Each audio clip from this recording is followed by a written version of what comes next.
Hello everyone, welcome back to our channel. In today's video, I'm going to show you how to create an OnlyFans bio. So, let's get started. To begin, open your preferred browser and log into your OnlyFans account.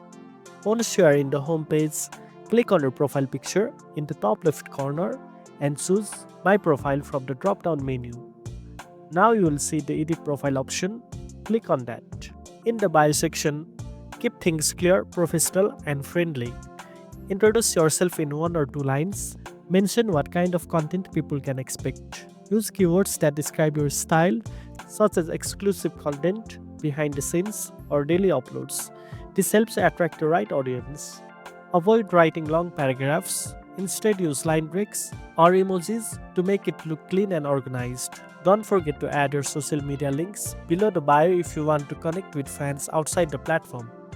And remember, your bio can be updated anytime, so feel free to test what works best. And that's it. Now you know how to create an OnlyFans bio.